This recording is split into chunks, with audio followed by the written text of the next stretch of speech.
तो पिछले कुछ महीनों से भारत और बांग्लादेश के बीच में जो थोड़ा बहुत शांति देखने को मिल रही थी, फिलहाल के दिनों में भारत और बांग्लादेश के बीच का मुद्दा एक बार फिर से गर्म हो चुका है, क्योंकि हाल ही में बांग्लादेश के इरादे पूरी तरीके से बदल चुके हैं और वह भारत के लिए पाकिस्तान से भी ज्यादा खतरा बनते जा रहे हैं। लेकिन इस उभरते खतरे को मिटाने की कोई भी कसर भारत छोड़ना नहीं चाहता, इसलिए तुर्की से खरीदे गए जिन घातक ड्रोन को इंडिया के बॉर्डर पर तैनात की, उनका सीधा जवाब देने के लिए भारत की ओर से उससे कहीं ज्यादा ताकतवर इजरायली ड्रोन को तैनात करने का प्लान बनाया जा चुका है। पूरी डेवलपमेंट क्या है इस वीडियो में समझते हैं, लेकिन आगे बढ़ने से पहले भारत भी बांग्लादेश को कड़ा जवाब देने के लिए अपने कदम आगे बढ़ा रहा है। उसके लिए वीडियो को एक लाइक करके चैनल को सब्सक्राइब जरूर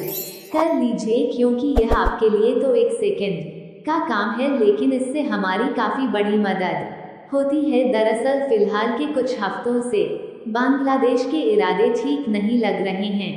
क्योंकि पाकिस्तान और तुर्की, जो कि एक तरीके से भारत से दुश्मनी निभा रहे हैं,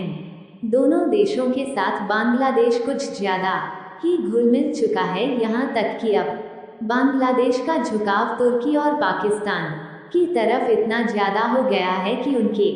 इशारों पर ही कूद रहे हैं और भारत के खिलाफ एक नई रणनीति रच चुके हैं, जिसके कारण अब भारत भी एक्शन में आ चुका है। दरअसल बांग्लादेश के बारे में जितना सोचा नहीं गया था, उससे कई गुना ज्यादा खतरनाक होता जा रहा है, क्योंकि हाल ही में खबर आ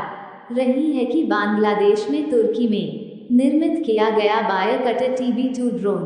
खरीदकर भारत के बॉर्डर पर तैनात कर दिया है। आपको बता दें कि यहाँ पर सोचने वाली बात यह है कि अभी तक हम लोगों को यही लगता था कि बांग्लादेश सिर्फ पाकिस्तान और चीन के बलबूते पर उछल रहा है, लेकिन यहाँ पर खेल कुछ और देखने को मिल रहा है। क्योंकि पहली बात तो यह है कि इन ड्रोन को ना ही पाकिस्तान से खरीदा है और ना ही चीन से खरीदा है, बल्कि यह ड्रोन तुर्की से मंगाए गए हैं और विशेष रूप से पश्चिम बंगाल की सीमा पर इन ड्रोन को तैनात किया गया है।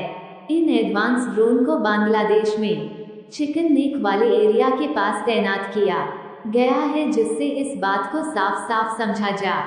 सकता है कि इसमें कहीं ना कहीं चीन की भी साजिश है, क्योंकि आज से कुछ महीने पहले चीन और बांग्लादेश ने मिलकर चिकन नेक को तोड़ने की धमकी दी थी और कहा था कि चिकन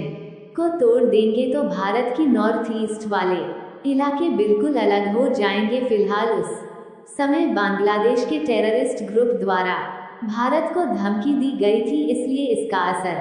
भारत पर नहीं पड़ा। लेकिन अब इनके द्वारा चिकन नेक के पास जो कारनामा किया जा रहा है, ऐसे समय पर बांग्लादेश भारत के लिए खतरा बनता जाए और मनमानी करे तो भारत भी भला पीछे कैसे रह सकता है। और कमाल की बात देखिए कि भारत भी पूरी तरह से एक्टिव हो चुका है और यह खबर आज ही निकल कर आई है, जिसमें आप देख सकते हैं कि बांग्लादेश के द्वारा तुर्की में निर्मित किए गए बायोकटर TB2 ड्रोन इंडियन बॉर्डर पर तैनात करने के बाद भारत की खुफिया एजेंसी पूरी तरीके से सतर्क हो चुकी है। और ना सिर्फ भारत की खुफिया एजेंसी सतर्क हो चुकी है, बल्कि साथ ही भारत की सेना भी एक्टिव हो चुकी है, जिससे सिचुएशन को पूरी तरीके से मॉनिटर किया जा रहा है कि आखिरकार किस जगह पर और किस तरीके से बांग्लादेश के द्वारा ड्रोन को तैनात किया गया है, ताकि भविष्य में जब भी किसी खतरे की संभावना हो, उसका पता पहले से ही लगाया जा सके और उसके खिलाफ भारत की तरफ से कड़ी कार्यवाही की जा सके। क्योंकि बायोकटर TB2 नामक जिस ड्रोन को बांग्लादेश ने तुर्की से खरीदा है, ये बहुत ही खतरनाक ड्रोन है और यह एक ऐसा ड्रोन है जो कि अनमैन्ड एरियल व्हीकल की तरह